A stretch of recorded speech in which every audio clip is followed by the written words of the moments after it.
O Brasil e o mundo voltaram seus olhares para a grande tragédia acontecida no estado do Rio Grande do Sul. Agora, o que nós conseguimos enxergar? Para além das mortes, das perdas materiais, da destruição, qual a grande lição que a tragédia esconde? Será possível transformar tragédia em testemunho, transformar tanta dor em amor? Será que amanhã conseguiremos olhar para trás e perceber que essa tragédia tornou-se então a grande oportunidade de mudarmos a direção, de empreendermos um novo caminho? O que eu e você devemos fazer diante de um tão grande desafio? Como recomeçar? Como não desperdiçar a oportunidade que a vida nos está apresentando? Como fazer valer as centenas de vidas? Como fazer valer todas as lágrimas derramadas, todas as dores vivenciadas neste tempo? Como fazer frutificar? O Instituto Hesed responderá a todas essas perguntas numa produção exclusiva.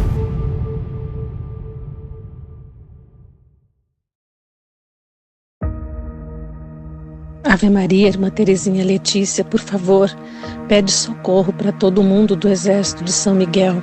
Nós estamos com uma situação caótica aqui no Rio Grande do Sul, especialmente agora em Porto Alegre e na região metropolitana. Nós acreditamos que se a oração de um não é atendida, a oração deste exército inteiro, Deus ouvirá.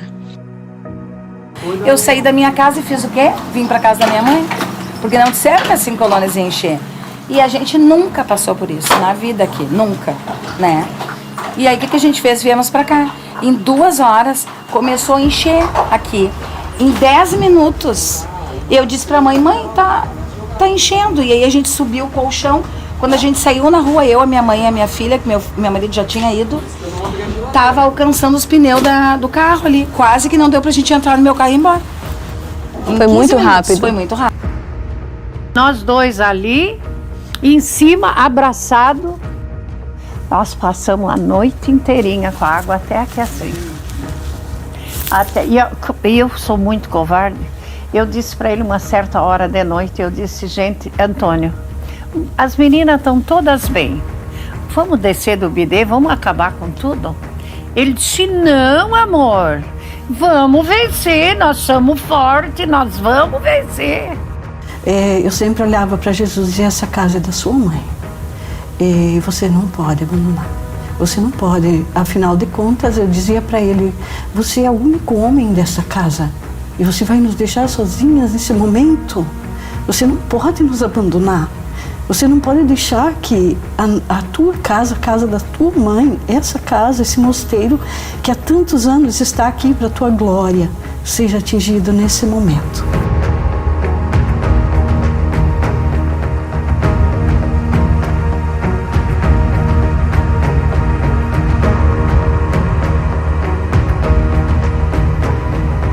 Os estragos causados pela maior enchente da história do Rio Grande do Sul continuam se traduzindo em números avassaladores e trágicos. Os níveis da água atingiram uma marca jamais vista em Porto Alegre, 5,33 metros. O estado enfrenta uma grave situação de calamidade pública devido às fortes chuvas e inundações que atingiram várias regiões. 800 pessoas estão fora de casa. São 48.100 desabrigados, 155.700 desalojados.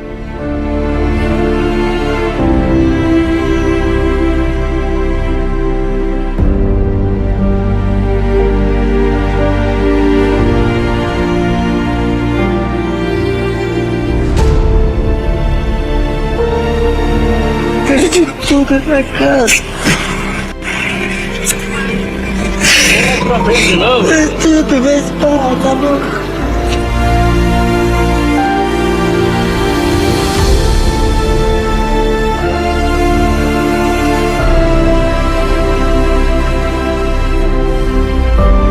Uma tragédia que devastou mais de 400 cidades, que afetou o curso dos rios e o curso da vida de mais de 2 milhões de pessoas. O Brasil inteiro se comoveu com as águas do Rio Grande do Sul.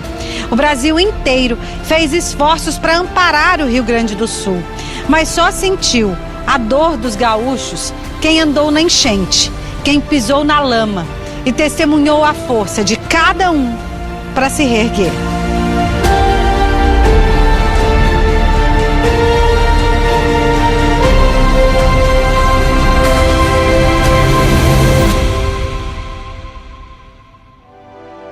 Nossa Senhora quis que nós fôssemos até o estado do Rio Grande do Sul. As notícias não eram nada animadoras. As notícias a cada minuto eram ainda mais difíceis. Um dia antes de nós embarcarmos, as notícias eram que em Caxias do Sul havia tremores de terra, deslizamentos, desmoronamentos ao longo das estradas que davam acesso a outras localidades onde nós iríamos. E ali o tempo todo nós recebíamos ligações, mensagens de pessoas questionando: mas vocês vão mesmo? Será que vocês devem ir? Será que não é arriscado demais estar no Rio Grande do Sul com todas essas incertezas, com todos esses desastres que estão acontecendo? A catástrofe que aconteceu no Rio Grande do Sul agora nesse mês de abril e maio pode ser explicada por uma conjunção de fatores que desencadeou algo tão dramático que a gente viu. Em primeiro lugar, uma massa de ar frio que normalmente vem da Argentina rumo ao norte, passando pelo Rio Grande do Sul e indo em direção ao sudeste do Brasil. O que acontece é que essa massa de ar frio que ia subindo encontrou com uma massa de ar quente que estava paralisada sobre Santa Catarina e o sudeste e centro-oeste do Brasil, impedindo dessa massa de ar frio seguir caminho. Pior do que isso, umidade vindo da Amazônia junto com um vento que vinha da região oeste para o leste fizeram com que essa movimentação acontecesse. Frio com calor, umidade, movimentação significa muita chuva.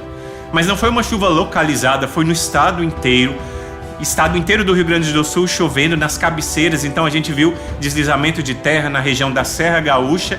Depois essa chuva toda desceu para a região de Porto Alegre, para o Lago Guaíba, mais de 5 rios caindo no mesmo lugar. E o que acontece?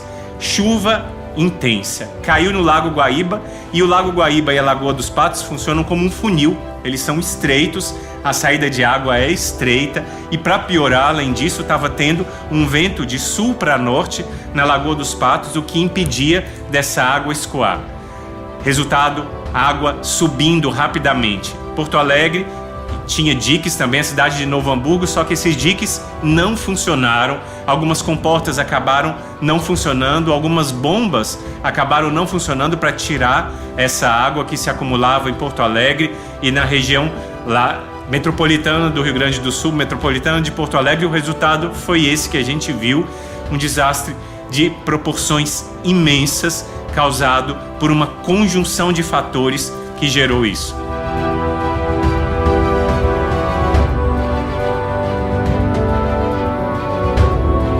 Tem lugares que a água chegou a 2, 3 metros, tem lugares que a água passou o telhado, tem lugares que a água chegou a 40 metros. Isso era umas 5 horas da tarde, era 6 e pouca.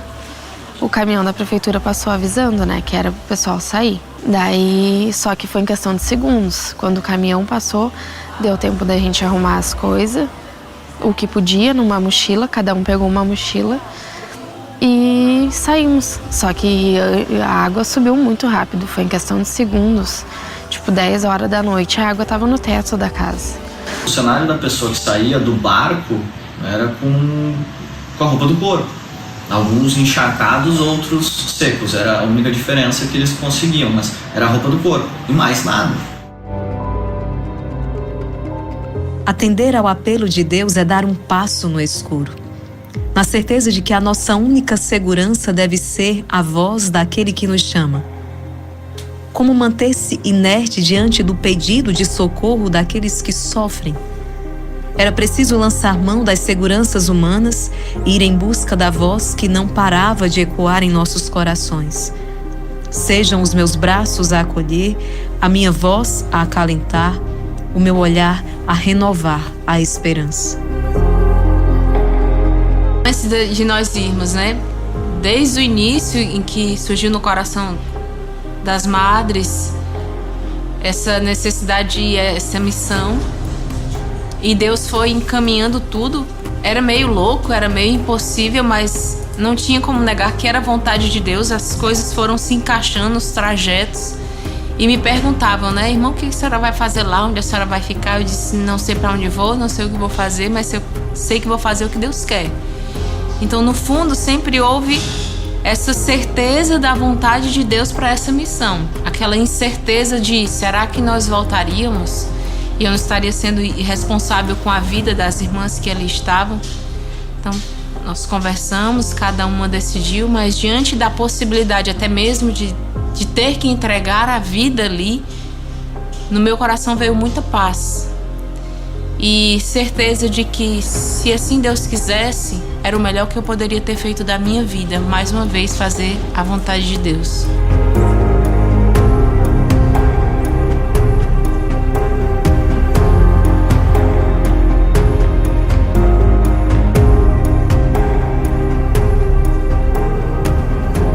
Já tínhamos feito 2 campanhas. Primeira, a campanha de oração. Assim que nós soubemos da gravidade dos acontecimentos no estado do Rio Grande do Sul, imediatamente nós levantamos um cerco de oração e adoração com o Rosário da Virgem Maria, 24 horas.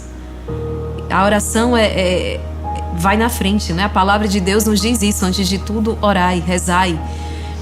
Depois, fizemos uma campanha de ajuda material. Fizemos uma campanha e doações chegaram dos mais diversos lugares. Pessoas abraçaram esta campanha conosco e foram muito generosos nas suas doações. Isso nos possibilitou ajudar tantas pessoas e tenho certeza que nos possibilitará ajudar ainda muito mais os nossos irmãos gaúchos. Mas ainda não era tudo. O céu nos inquietava ainda. Havia algo que nós precisávamos fazer. E era essa experiência de estar com, essa experiência de, não sei, mas talvez chorar com eles. Levar o abraço, levar a presença.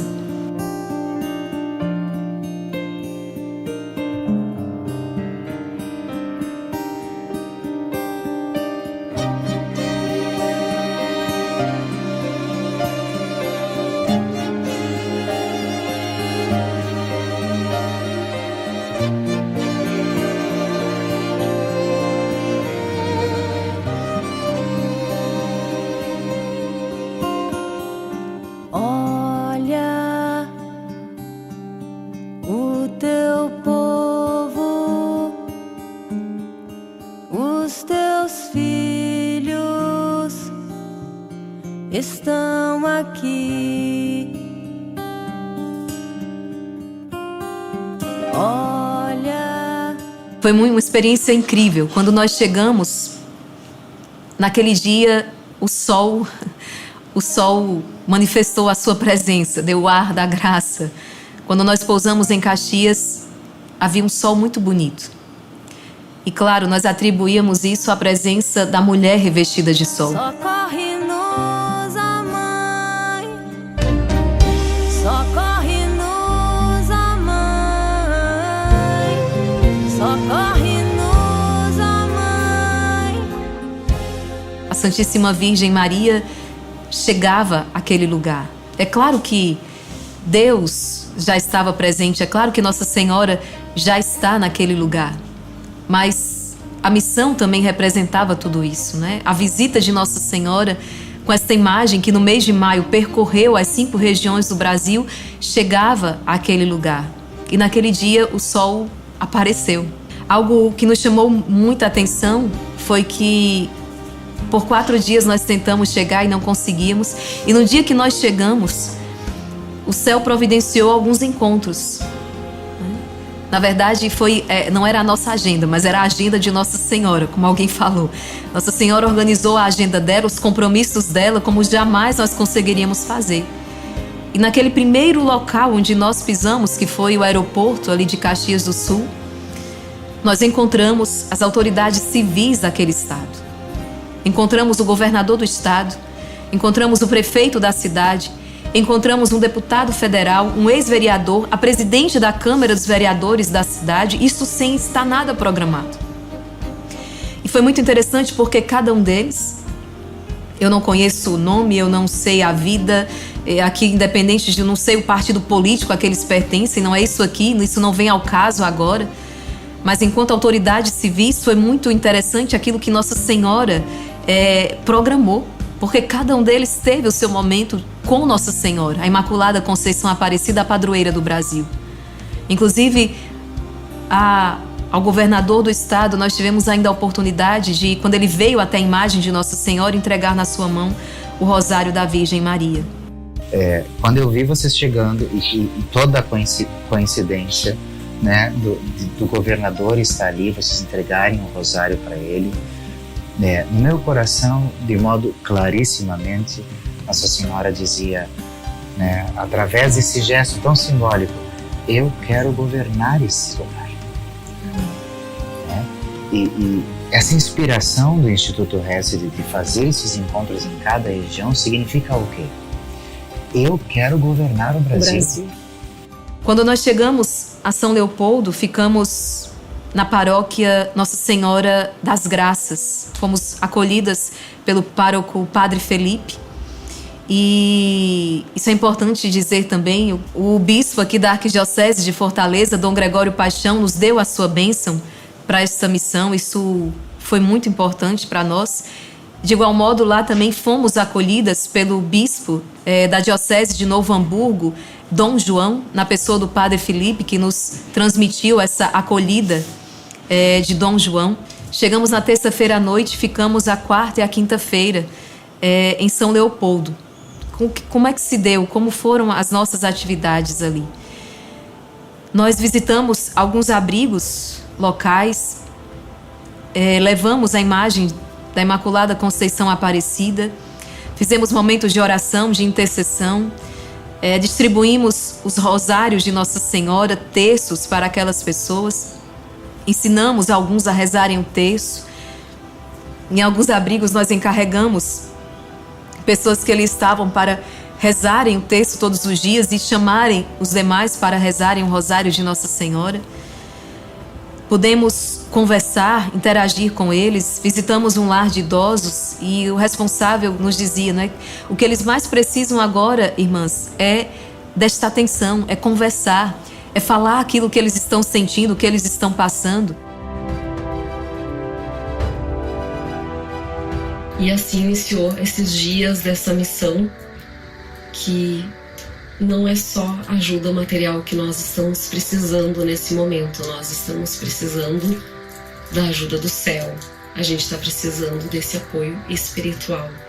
E foi assim que nós acompanhamos as irmãs nos abrigos, em cada abraço, em cada pessoa que precisava desse conforto, em cada partilha, chorando com a pessoa, se colocando no lugar, porque a dor do outro também é a nossa dor.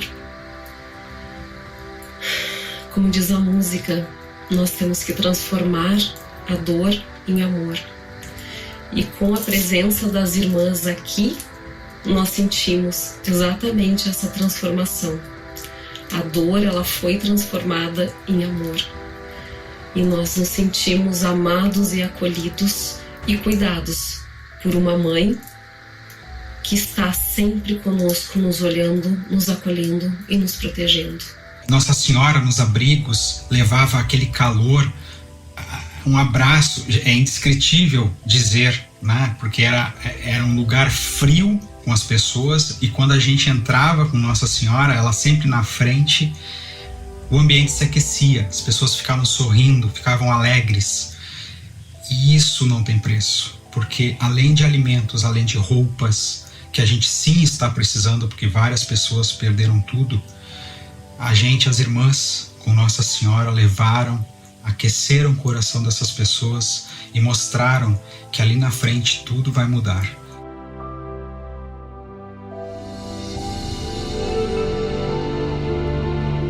Esses dias eu tava cuidando de dois irmãos que estão lá no abrigo. As irmãs deram uns tercinhos pra eles. Ele pegou e olhou assim pra mim e falou, prof. Ele me chama de prof. Prof, sabe o que é isso aqui? E tava com o terço assim, né, como um colar.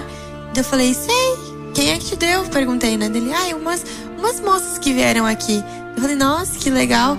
Dele, prof, hoje eu não tenho nada. Ele falou, e assim, ele é pequeno.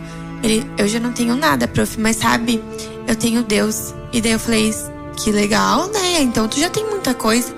Ele pegou assim, hoje a gente não tem uma casa, não tem dinheiro pra uma casa, prof, mas a gente sabe que Deus vai nos resolver, né? A gente sabe que Ele vai dar pra gente de novo. De alguma forma, nós éramos ali uma prova de que Deus não esqueceu deles, né? Teve uma das senhoras do abrigo que acho que até falou exatamente essa frase, pensei que Deus tinha esquecido de mim. Na semana em que nós chegamos lá, ela havia tentado tirar a própria vida. Então, quando ela nos viu, ficou muito feliz. E interessante que justamente para ela eu perguntei: qual o seu santo de devoção? Aí ela disse: Nossa Senhora Aparecida. Pensei que ela dizia um santo, né? Ela disse: Nossa Senhora Aparecida. Foi justamente na hora em que a irmã estava tirando a imagem de Nossa Senhora para nós fazermos aquela procissão, né, dentro do abrigo. Foi bem especial nessa hora, bem forte, né?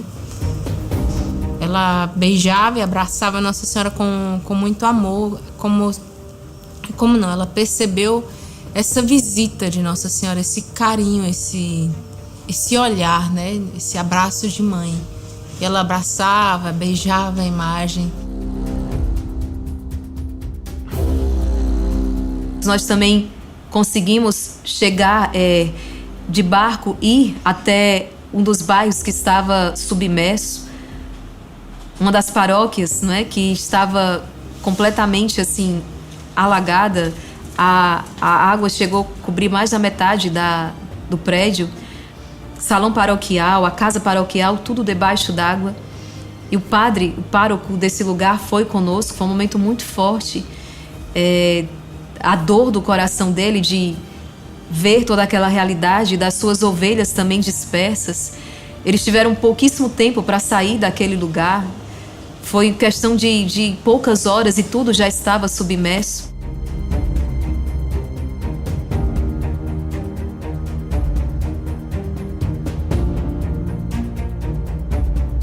Em nome do Pai, do Filho e do Espírito Santo.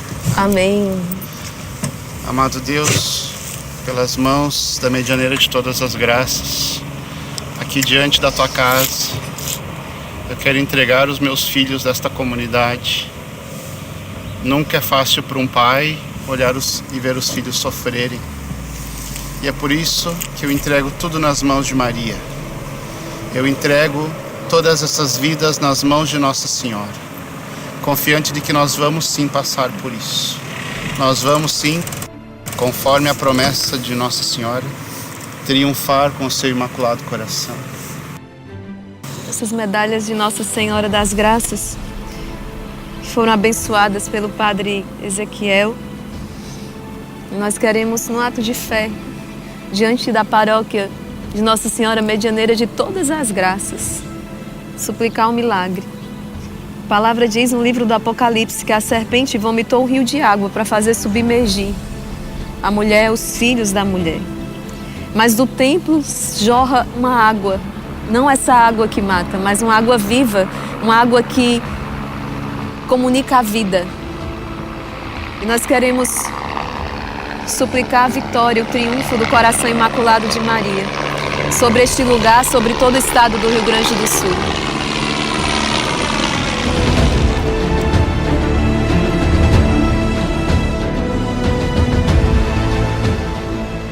Nós encontramos alguns moradores à beira daquela inundação, esperando.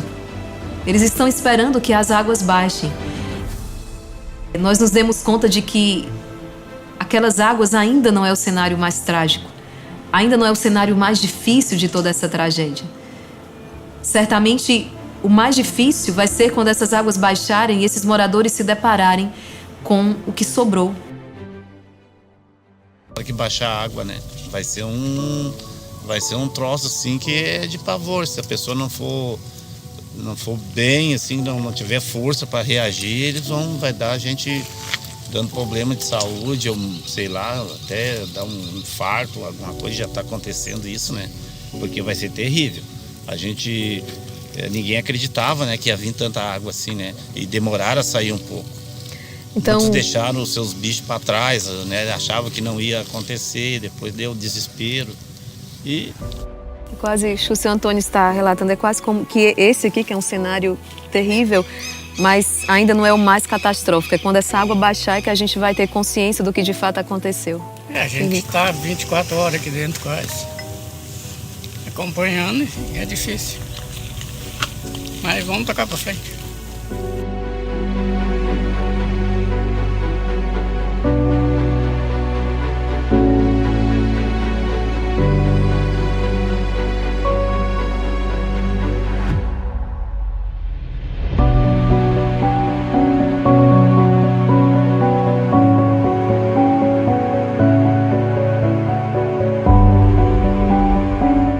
nessas horas nós nos perguntamos: onde está Deus?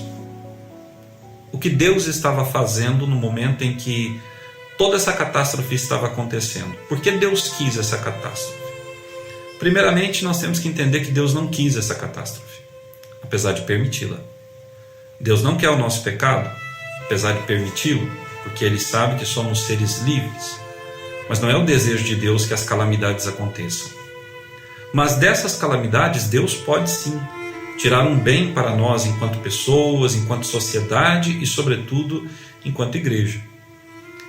Essa pergunta, onde Deus estava, ela certamente está nos lábios e no coração de muitas das pessoas que foram atingidas por essas enchentes.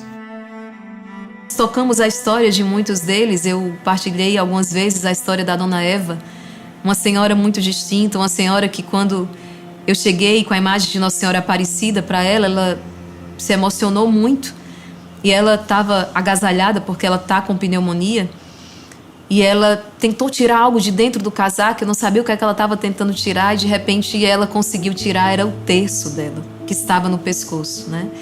Ela disse: irmã, eu deixei tudo para trás, mas o meu terço eu trouxe comigo. Eu deixei tudo para trás, mas o rosário de Nossa Senhora eu consegui pegar. E eu trouxe comigo. Estava no pescocinho da Dona Eva. E ela chorava, porque ela dizia: eu perdi tudo. Né? E naquele momento me veio uma frase ao coração, e eu partilhei, e eu disse: Dona Eva, próximo ano, se Deus permitir, eu estarei aqui, eu quero tomar um café na sua casa. Foi muito interessante, porque essa perspectiva, esse plano para o futuro, eu percebi que trouxe uma esperança para ela. Naquele momento a Dona Eva parece que ela levou um choque assim, mas positivamente falando, porque ela reteve assim a lágrima dela e de repente um sorriso surgiu.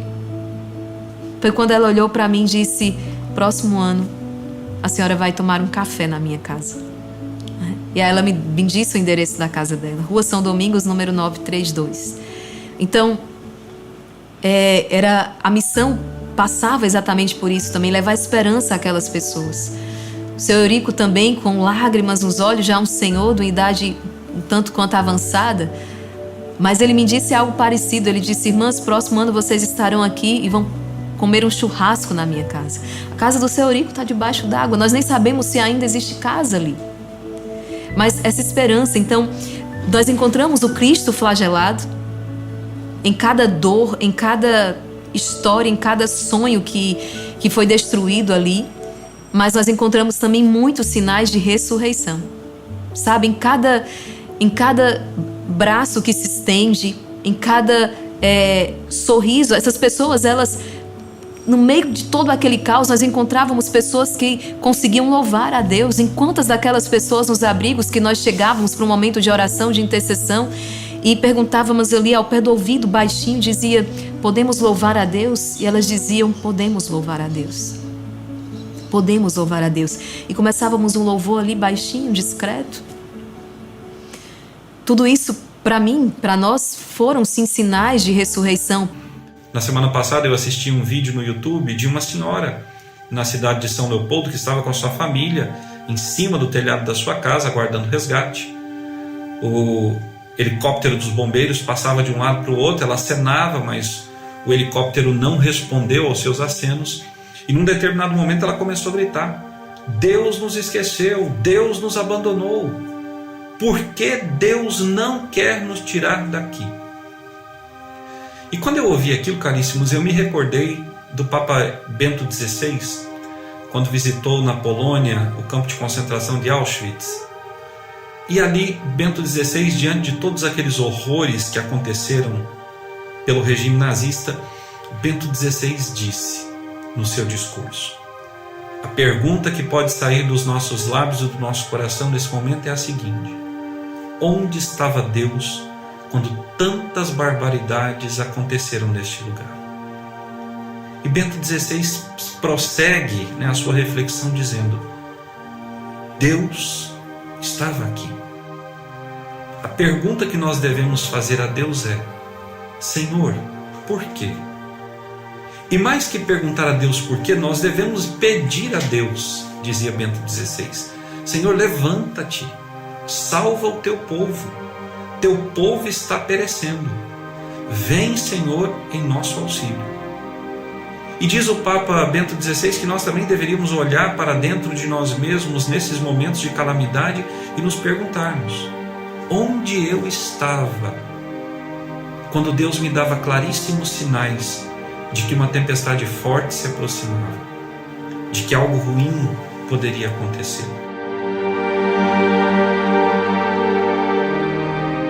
Nem as torrentes das grandes águas conseguirão apagar esse amor. É exatamente um pouco do que nós tocamos ali. A caridade daquelas pessoas, uns para com os outros, como duas jovens de 21 anos, que não foram atingidas pelas enchentes, pelas inundações, não de maneira direta, mas ficaram tão cheias de compaixão com os irmãos que com apenas 21 anos, elas ousaram dar início a um abrigo. Estavam ali duas jovens de 21 anos, com o auxílio de voluntários, auxiliando tantos outros irmãos, inclusive numa escola onde os voluntários são os próprios alunos. Nós encontramos jovens de 15, 16, 17 anos carregando os fardos das comidas que chegavam, jovens que estavam ali na porta do abrigo, a escola que agora é um abrigo, jovens que estavam fazendo o cadastro das pessoas, jovens espalhados, ajudando. Então todo mundo unidos por esta causa. As pessoas passaram por um trauma gigante de perder tudo e também do desespero de saber se iriam viver ou se não iriam viver, porque elas viram a morte. A água veio como a morte. E a gente lida com isso diariamente, com a experiência das pessoas de saber que elas não vão poder voltar para casa porque a casa dela ainda está com água. E é muita água até o topo da casa, e eles não têm como voltar lá. E a princípio, quando essa água baixar, a gente ainda vai ver muita coisa, mais do que a gente já viu. É uma experiência de maturidade para também lidar com tudo isso, e de evolução, pra gente saber a pensar no outro, a se colocar no lugar do outro, e ver que às vezes a gente tendo pouquíssimo, às vezes, ou tendo muito, a gente tem que ser muito grato. Porque as pessoas perderam tudo, perderam familiares. E isso é horrível, é sem palavras. Aquele estado precisa ser reconstruído materialmente e espiritualmente. Do ponto de vista espiritual, foi muito difícil. Muito difícil. E eles precisam de ajuda. É um cenário de morte, é um cenário de destruição, mas aquilo que o inimigo toca para ser sinal de tragédia para o mundo, eu acredito que Deus coloca a sua mão e fará do estado do Rio Grande do Sul um sinal, um testemunho para o Brasil e para o mundo. Nós não olhamos para essa catástrofe apenas com os olhos humanos, não é? Mas nós olhamos para essa catástrofe com o olhar espiritual. E é claro que há nesse momento uma intensa batalha espiritual que não é só sobre o estado do Rio Grande do Sul. Nós estamos vivendo essa batalha enquanto nação. E é uma batalha pela vida. É uma batalha pela vida. Está intimamente ligado uma coisa à outra. E nós precisamos nos unir em oração e em sacrifício. Aquele áudio que viralizou daquele homem que, resgatando pessoas, se deparou com o corpo de um bebê morto naquelas águas, fala muito aos nossos corações. Tinha 3 criancinhas num barco comigo.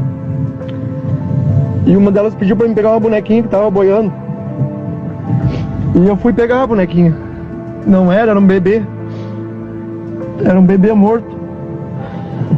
Há um sangue que corre no Brasil, que é o sangue dos inocentes. É o sangue dos bebês sacrificados ainda no ventre de suas mães. Este sangue corre no Brasil.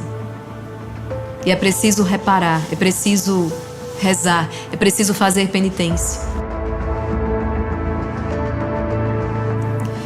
Uma catástrofe pode, para muitos, ser apenas um desastre natural. Não para nós. Perceber os sinais dos tempos nos leva a questionarmos o que Deus deseja comunicar-nos com tudo isso. É possível que existam razões sobrenaturais para uma tragédia como essa? Cristo Rei do Universo significa que, na verdade, a soberania de toda a história, de todo o universo, está nas mãos do Senhor Jesus. Ou seja, Nada é acaso, nada acontece simplesmente por força da natureza ou por forças humanas. Existe uma mão que está no governo de todas as coisas. O que está acontecendo no mundo, no universo, não pode ser apenas, se nós somos pessoas de fé, né? Não pode ser apenas uma sucessão de fatos que estão acontecendo de forma natural. Existe uma realidade sobrenatural que está, na verdade, movendo tudo isso. Aqui no Rio Grande do Sul não é diferente.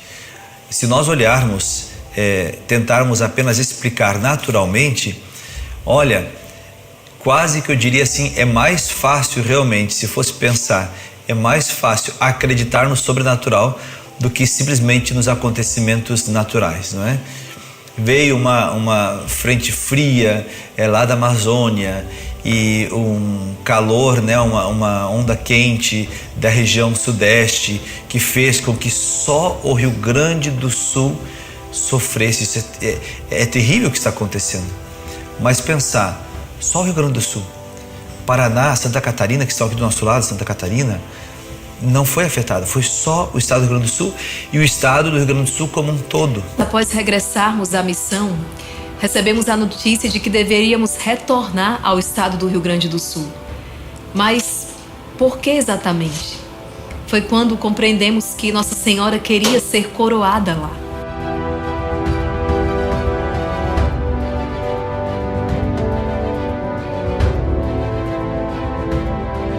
E nessa volta, aí sim nós nos deparamos com um cenário ainda mais trágico.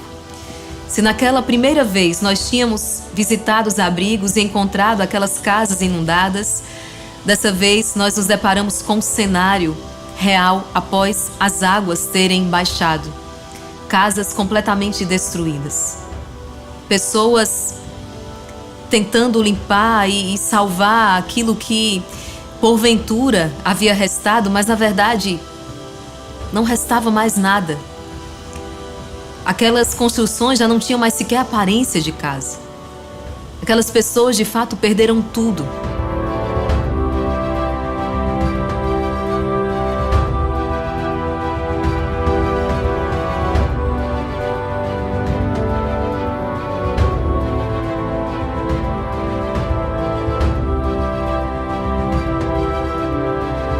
E entendemos o porquê do apelo de Nossa Senhora para que retornássemos ao Rio Grande do Sul.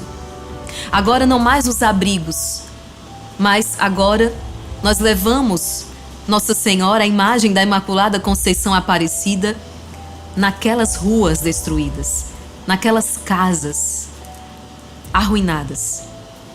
E por onde Nossa Senhora passava, deixava um rastro de luz, de esperança.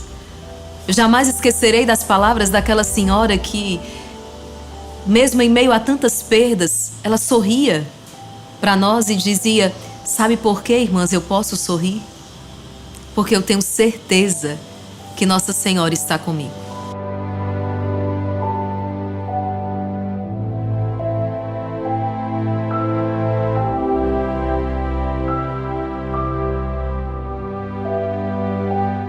Nessa segunda etapa da missão, havia uma necessidade de compreendermos mais profundamente o que estava acontecendo no estado do Rio Grande do Sul. Do ponto de vista humano, já estávamos entendendo o que estava acontecendo. A ciência explica.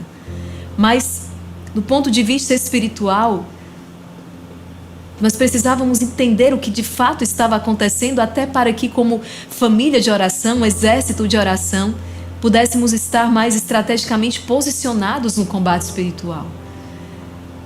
E nós fomos então com essa missão também. Precisávamos documentar, precisávamos pesquisar, precisávamos conversar com as autoridades ali presentes para como que montar as peças de um quebra-cabeça.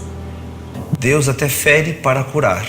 Ou seja, quando Deus ele realiza algo ou ele permite algo mesmo, ele não quer o mal dos seus filhos, ele não quer a morte do pecador, mas sim que se converta e viva. Mas às vezes, é verdade, Deus precisa sacudir um pouco a humanidade para poder acordar e despertar para a conversão. Então eu diria assim, em linhas gerais, o que Deus está fazendo ou permitindo no estado do Rio Grande do Sul em meio a tanta dor que é real, é que nós, povo gaúcho, nos voltemos para Ele. Eu acho que Deus quer um recomeço da humanidade, um aproximar dele, que não é as coisas materiais que a gente vai levar quando morrer. A gente pensa muito, vou limpar isso aqui, depois eu vou na igreja, depois eu procuro Deus. E Deus quer Ele em primeiro lugar, né? A gente busca Ele em primeiro lugar. Então eu acho que Deus quer a humanidade pense, não, peraí, vamos procurar Deus primeiro. E tem muita coisa ruim acontecendo no mundo, né? Então, sei lá, eu acho que Deus quer ensinar alguma coisa pra gente. Quando nós olhamos para a história sagrada, nós vemos que Deus, Ele em vários momentos permitiu que ocorressem ações que em um primeiro momento muitos olharam como apenas uma grande desgraça, mas que dali Deus retirou grandes graças para o povo, né? E Deus, ele tem essa dinâmica de querer converter, reorganizar. Então, quando a gente olha, por exemplo, para o livro de Juízes, é muito interessante que quando o povo não seguia a lei, quando o povo não seguia os mandamentos, Deus permitia que o povo caísse na mão inimiga, para que ele, naquele momento, reconhecesse, nós estamos aqui porque nós abandonamos a Deus. E aí eles voltavam para Deus e Deus derramava a sua graça e os libertava. Então, muitas vezes as pessoas veem as coisas ruins acontecendo e olham só para esse aspecto material e não percebem que há um plano espiritual em tudo isso e que Deus está se manifestando nesse momento. Por mais que toda essa desgraça tenha ocorrido, Deus permite que eu socorra para extrair algo muito melhor. Então, Deus, ele não está de nenhuma forma sendo maléfico ou abandonou o povo. Não, ele está no meio de nós e ele quer que a gente, com tudo isso, consiga extrair o ensinamento. E ela lutou a vida inteira por esse cantinho, né? Pela casa, pelas coisinhas, tudo direitinho, as coisas dela. Trabalhou até os 70 anos, né? E agora, sim. Mas ela é forte, nós somos fortes e a gente vai dar conta disso, vai mudar esse cenário, se Deus quiser. Eu ia perguntar isso pra vocês também, e essa força que vocês têm de vamos lá, vamos recomeçar. A gente ganhou dela, que ela é muito forte. E de Deus, porque se a gente não acreditar em Deus, não ter fé, a gente não consegue andar. Né? A gente se pergunta de vez em quando o que Ele quis nos mostrar com isso. A gente se pergunta, não vou dizer, não vou ser hipócrita, que eu não me pergunto o que Tu quer me mostrar, Deus. Mas em momento nenhum eu larguei a mão dele e espero que Ele não largue a nossa.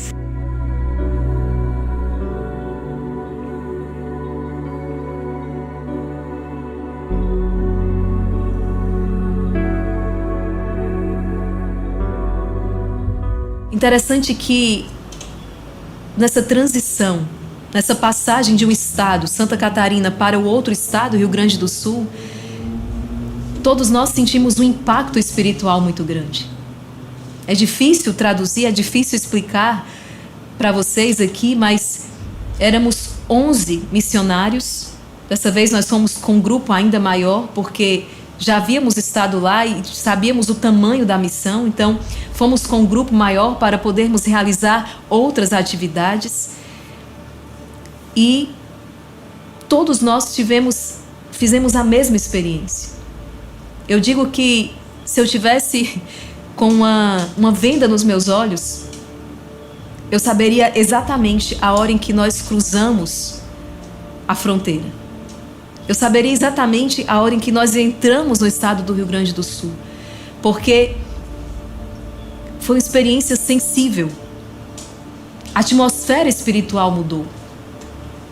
Não só a atmosfera meteorológica, que também mudou, porque no estado de Santa Catarina era um dia muito bonito, um sol lá em cima, um dia aberto. E quando nós cruzamos a fronteira e entramos no estado do Rio Grande do Sul, imediatamente tudo mudou. Uma nuvem escura, um tempo fechado, e espiritualmente essa mudança também se fez sentir. Havia um peso espiritual, uma opressão espiritual. Todos nós sentimos a mesma coisa, claro, numa maior ou menor intensidade. Então, quando entramos no estado do Rio Grande do Sul, a consciência, estávamos muito conscientes de que há uma batalha espiritual aqui. Há uma guerra espiritual aqui, que nesse momento se sobrepõe às demais, que nesse momento é intensificada.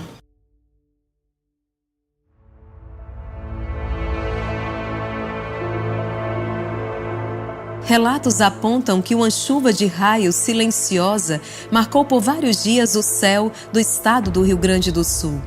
Como negar os sinais visíveis de uma guerra que se desencadeia no mundo espiritual? Destruição versus reconstrução. Desespero versus esperança. Incredulidade versus fé. Como negar a manifestação dos anjos neste lugar?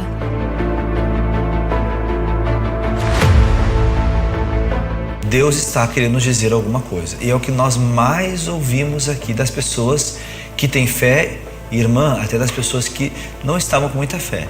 A pergunta é, o que Deus está querendo nos dizer?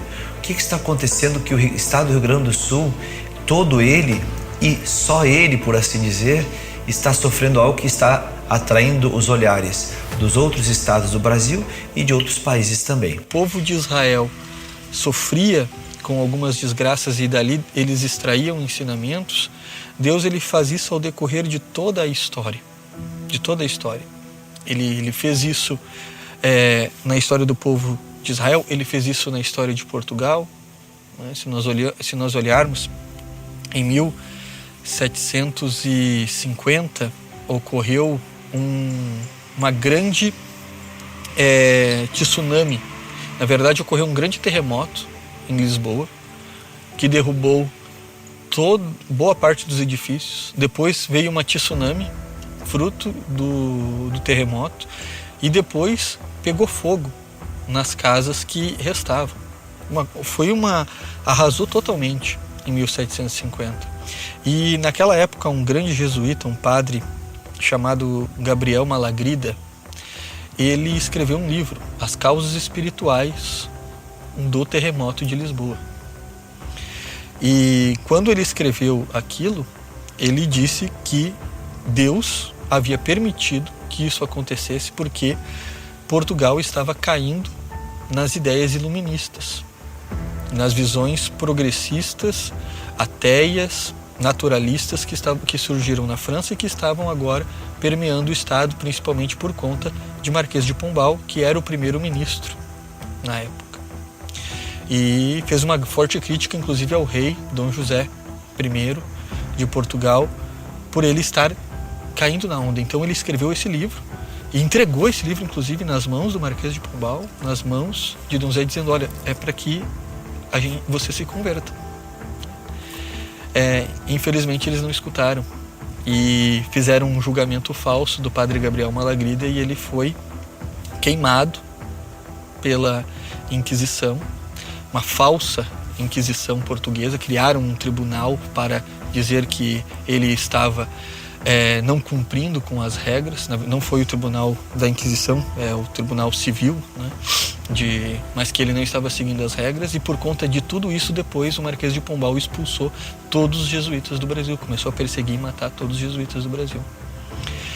E veja que o padre Gabriel Malagrida, ele foi um profeta, foi um grande profeta, um santo, infelizmente muito esquecido, tanto na história de Portugal como também na nossa história, mas que a gente percebe ali que Deus queria ensinar o povo português e o povo português acabou não aprendendo. E depois aconteceu o que aconteceu na história.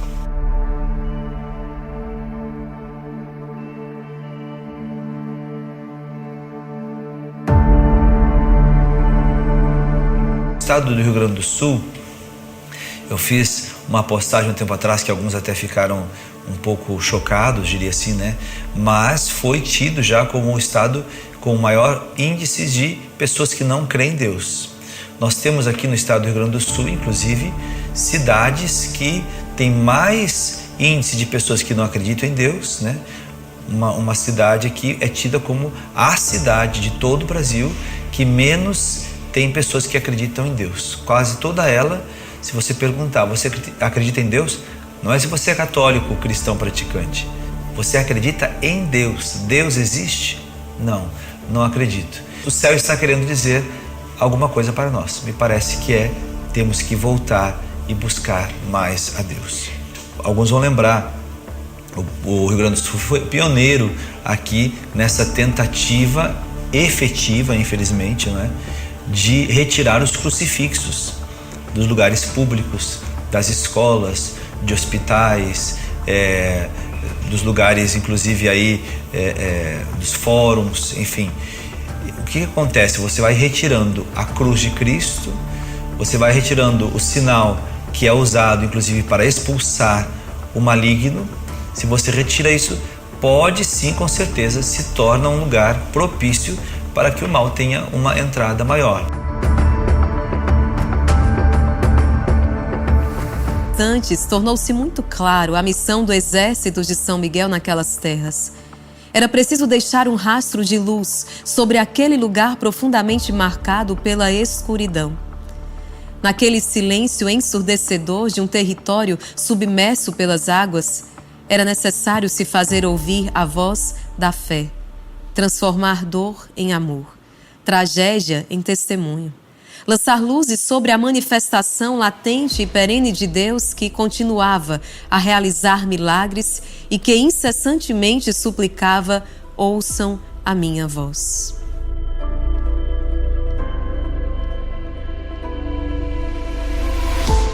Não poderíamos deixar de falar dos sinais. Quantos relatos da ação extraordinária de Deus no meio daquele caos.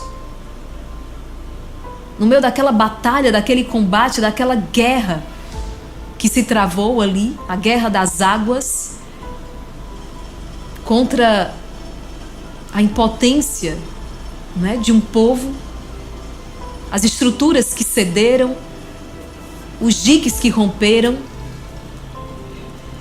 Mas nós podemos ver muitos sinais da presença, da manifestação de Deus. Juntamente com todo o nosso povo, nós vivemos períodos assim de muita angústia, de muito sofrimento e principalmente de muita insegurança em todas as áreas. A insegurança atingiu também a nós, porque as águas avançavam de todos os lados e estava muito próximo do mosteiro, e naquele dia o prefeito tinha lançado um decreto que toda a cidade baixa fosse evacuada. E lógico, nós fazemos parte da cidade baixa, mas nós acreditávamos que Deus não permitiria que a voz dos que louvavam e rezavam e imploravam a sua misericórdia, Ele não deixaria que fosse abafada e calada. Então a gente pediu para alguém, e alguém foi até ali onde as águas estavam avançando, muito próximas já do nosso mosteiro, e jogou um escapulário. E a partir desse momento a água não avançou mais e devagarinho ela foi recuando.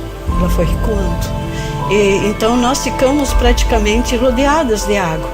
A água que vinha de um lado e de outro. Mas Deus não permitiu que o nosso mosteiro fosse atingido pelas águas. Eu cheguei no quarto de hóspede, onde ela fica. Ela estava em cima do balcão, como sempre te deixou, né? Quando a gente faz as nossas conversas, orações, e aí o balcão virou. E eu imaginei assim que ela tinha quebrado, e ela estava em cima do balcão virado. Eu não sei nem dizer as palavras. Não dá para explicar. Não dá para explicar, porque o balcão estava assim, ó, e virou. E ela ficou aqui na parte, quer dizer, Eu ainda falo com a minha mulher, será que ainda mexi assim? Ela nadou, o que foi? Não. Ela ficou ali assim, intacta. E a água foi, olha aqui, ó, lá no telhado. A nossa casa foi de mais ou menos assim 3 metros de água. Olha aí, olha as paredes, olha aqui, ó. E seu José, o que é que veio ao seu coração quando você ouviu esse milagre? Olha, fé, e vamos ter força e vamos reconstruir tudo de novo, porque ela mostrou para nós, ela mostrou que tem, né, esse poder, essa coisa, eu não sei explicar, mas ela deu energia para nós, ela deu assim uma esperança para nós. Elas rolaram nas coisas tudo e fica. E o São Francisco também, que é a pombinha ali rachou. Então minhas filhas, vamos colar. Eu disse não, eu não quero colar. Eu quero que fique assim para mostrar que ele sobreviveu. Gente, nós estamos... A Capela São Miguel foi completamente inundada. Você está vendo a marca ali, ó. Eu não sei nem quantos metros aqui, mais de 2 metros, eu acho quase 3 metros, padre, aqui. E tudo revirado. Mas quantos sinais aqui. Já mostramos ali o altar com a Virgem Imaculada Conceição Aparecida e São Miguel, que não foi movido. Estão ali. Os bancos estão todos revirados, sendo de um peso muito maior. E aqui no altar é incrível. Vem aqui perto, vem aqui, ó. O banco, as águas moveram os bancos, está ali sobre o altar, mas uma peça do altar foi movida, está ali, os castiçais estão ali. E a cruz de Cristo, que foi coberta também pela água, devia ter, mas está ali também sobre o altar, intacta ali. É impressionante.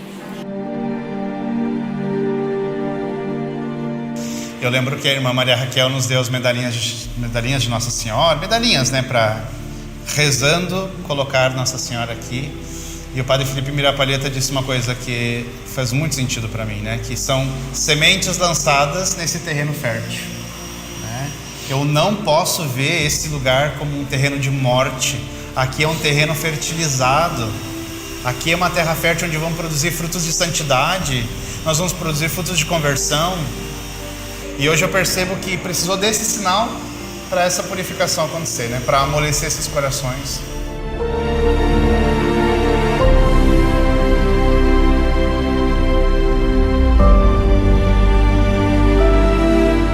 Existem os dois lados, existem promessas, profecias para o estado do Rio Grande do Sul, que quando esse estado for vivificado pelo Espírito Santo, avivado pelo Espírito Santo, esta graça de conversão, de um grande derramamento do Espírito Santo, vai ser como um fogo que sobe da bandeira do Rio Grande do Sul, vamos dizer assim, né? Da ponta do Rio Grande do Sul para todo o Brasil, né? Para todo o mapa do Brasil, né? Então isso me faz pensar, falei isso várias vezes, né?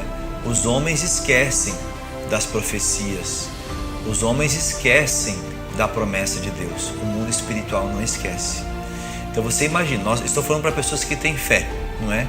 Você imagina se Deus libera uma revelação de que um estado inteiro pode ser de alguma forma responsável por um grande avivamento em todo o Brasil. Os homens esquecem disso, os espíritos maus não esquecem. Então imagine o quanto é possível de que uma legião, ou sei lá, centenas, milhares de legiões, vamos dizer assim, sejam colocados, eu digo, vamos dizer assim, porque nós conseguimos mensurar em números, né? Mas o grande número de opressão que o príncipe das trevas, ouvindo uma profecia dessa, coloca no estado do Rio Grande do Sul para impedir que esse cumprimento de Deus se realize. Deus tem uma promessa para o nosso Brasil, para o Rio Grande do Sul, e essas promessas, irmãs, eu sinto, nós estamos às portas. E o meu coração, ele exulta de alegria, porque nós estamos vivendo um tempo das promessas que estão preparando a volta de Jesus. E o nosso coração está clamando, Maranata, vem, Senhor Jesus, né? Nós estamos clamando que o coração de Maria, que tem essa promessa, ela disse, por fim meu imaculado coração triunfará. O meu coração exulta de alegria porque nós estamos chegando, estamos às portas disso. Jesus, ele está às portas e o coração de Maria, em breve, eu creio, vai triunfar.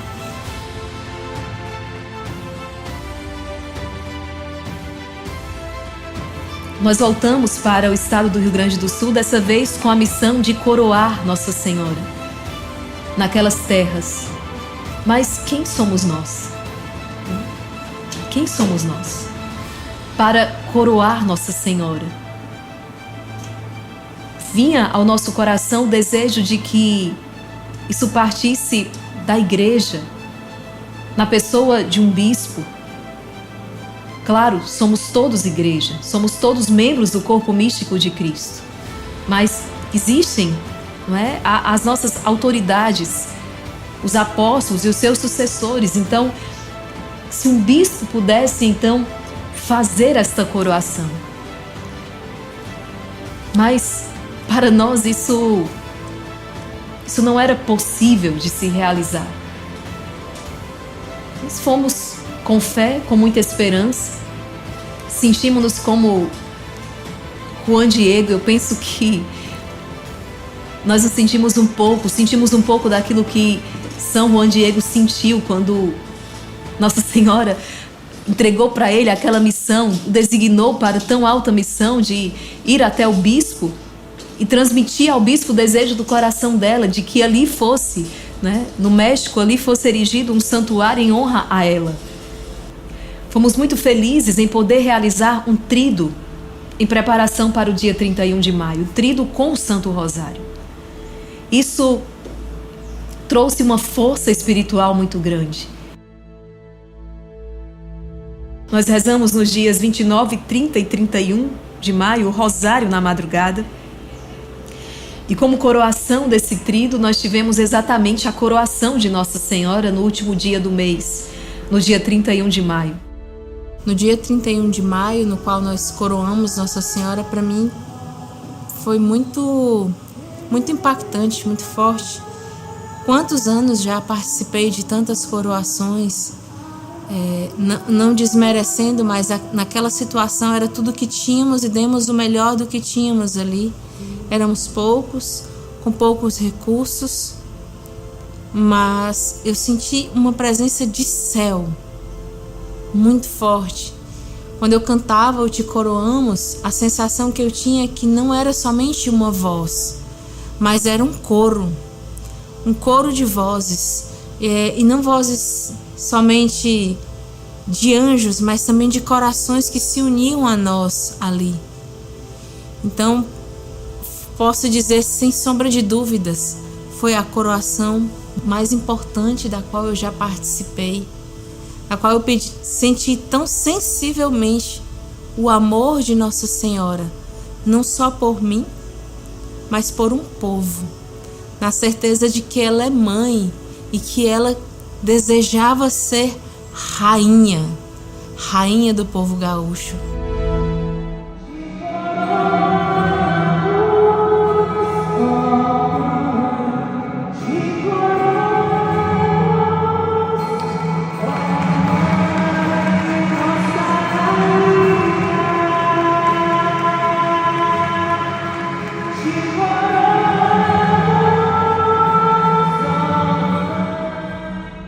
E foi então naquele mesmo dia, após se dar a coroação de Nossa Senhora na Catedral de Novo Hamburgo, Dom Leomar, bispo da Diocese de Santa Maria, então emite um comunicado. Um decreto vindo do dicastério para o culto divino, que estabelecia então Nossa Senhora Medianeira, não apenas como padroeira do Rio Grande do Sul, mas agora como rainha dos gaúchos. É um novo que se inicia, é um recomeço, mas agora Nossa Senhora vai à frente.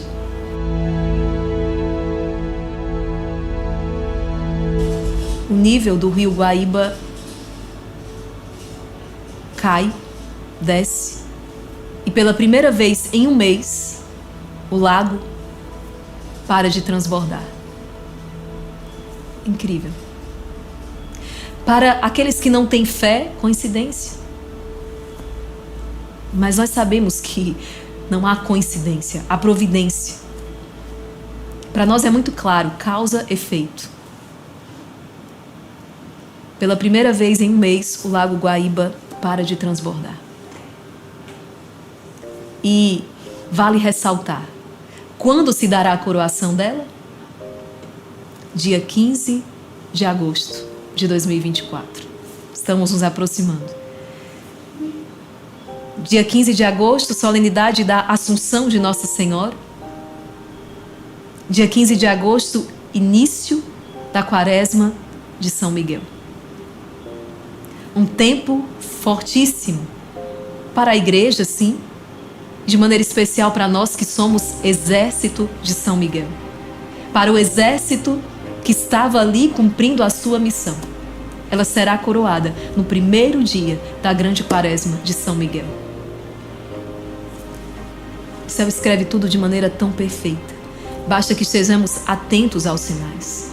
Algo que nos impactou muito foi a força, a presença do exército de São Miguel ali nas terras gaúchas, coisas que nós não sabíamos, nós não tínhamos conhecimento. O exército de São Miguel está presente fortemente ali no estado do Rio Grande do Sul. Prova disso foi um rosário que nós anunciamos no final da tarde, que se daria no outro dia na madrugada, e no outro dia a Basílica Nossa Senhora das Dores estava cheia. Todos os bancos estavam cheios. Nós nos surpreendemos muito. Onde nós passávamos, conseguíamos identificar membros do exército de São Miguel. E algo que eu pude escutar deles: como é que nós podemos nos sentir sozinhos se nós temos um exército conosco? Alguém que dizia: depois que eu conheci o exército de São Miguel e comecei a fazer parte do exército, a participar das lives oracionais, eu nunca mais me senti só. Eu estou sozinha dentro de casa rezando, mas eu tenho a certeza que eu não estou só. Eu posso sentir a multidão e a força de uma família que reza junto. Isso é impressionante. Isso nos marcou profundamente. E muda tudo. Você saber que não está sozinho no meio de uma tragédia, sabe? Aquela senhora que vai entrar dentro de casa e de repente ela vai conectar ali o celular, o aparelho celular dela, enquanto ela está limpando e tentando organizar todas as coisas. Vai conectar na live do Rosário, na Pompeia, na Hora da Misericórdia, na Palavra de Deus, no texto do combate. E ela pode estar sozinha dentro de uma casa, no meio de uma tragédia tão grande recomeçando, mas ela sabe que ela não está só, porque tem um exército com ela. Tem uma grande força de oração intercedendo por ela. Isso muda tudo.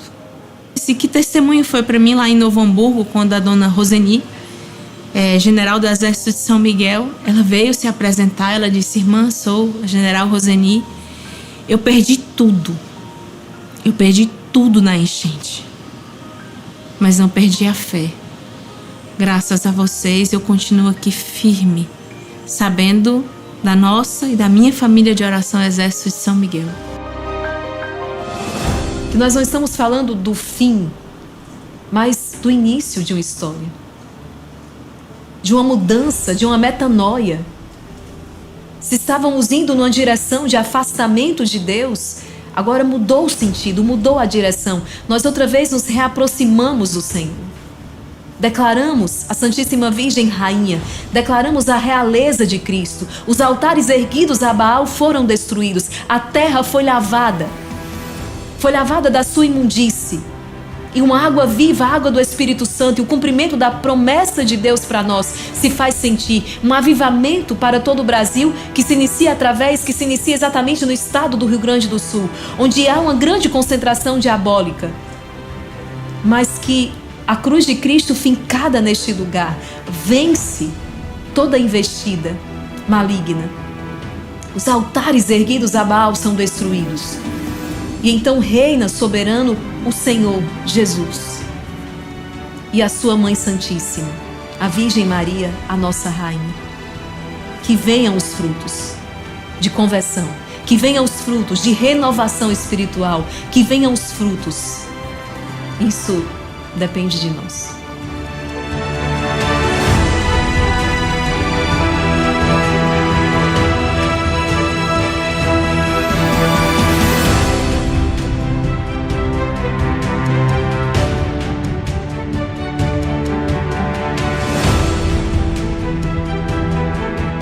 Pela terceira vez estamos aqui no estado do Rio Grande do Sul para estar junto com esses nossos irmãos tão queridos. E nessa oportunidade nós viemos fazer a entrega, não é, da ajuda material, o repasse da ajuda financeira que vocês fizeram através das doações. Então nessa noite nós estamos reunidos aqui com mais de 100 famílias, fazendo a entrega no valor de R$5.000 para cada uma dessas famílias, que com certeza vai ajudar muito nesse processo de reconstrução. Aqui fica a nossa gratidão a cada um de vocês que nos deram a sua ajuda, a nossa gratidão a todo o Exército de São Miguel.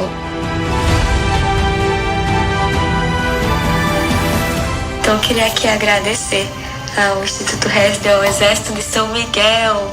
Gente, muito obrigada. Nós tínhamos mais de 70 toneladas para trazer aqui para o Rio Grande do Sul, lá em Patos. E graças a vocês nós conseguimos. Garantindo que vai chegar aonde as pessoas estão recebendo, aonde elas estão sendo assistidas de verdade. E o Exército de São Miguel fez a sua parte nessa colaboração, mandando para a gente o valor integral para pagar o caminhão.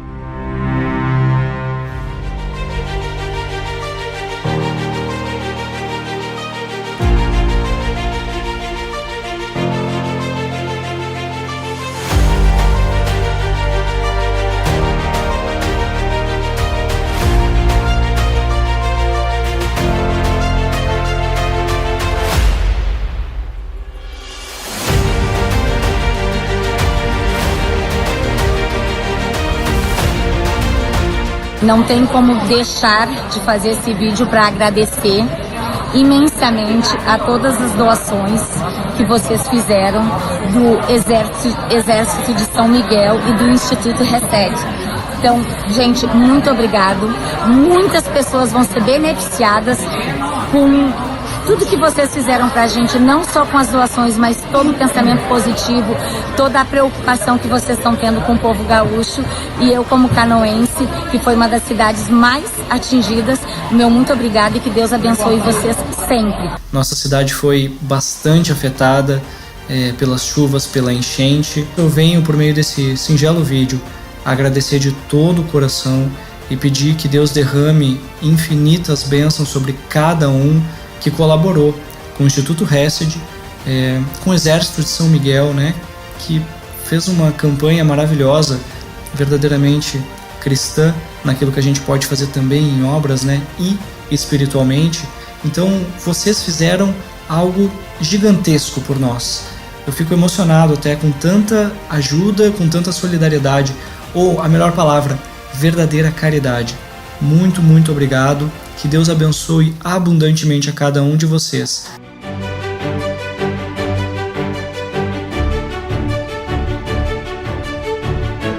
Minha palavra hoje é de muita gratidão a todo o Instituto e ao Exército de São Miguel, que de uma forma ou de outra tem apoiado todo esse nosso trabalho de reerguimento da paróquia, da comunidade e reerguimento da fé. Através da oração, da intercessão, da súplica, nós, Exército de São Miguel, vamos nos levantar juntos, num só coração e numa só alma.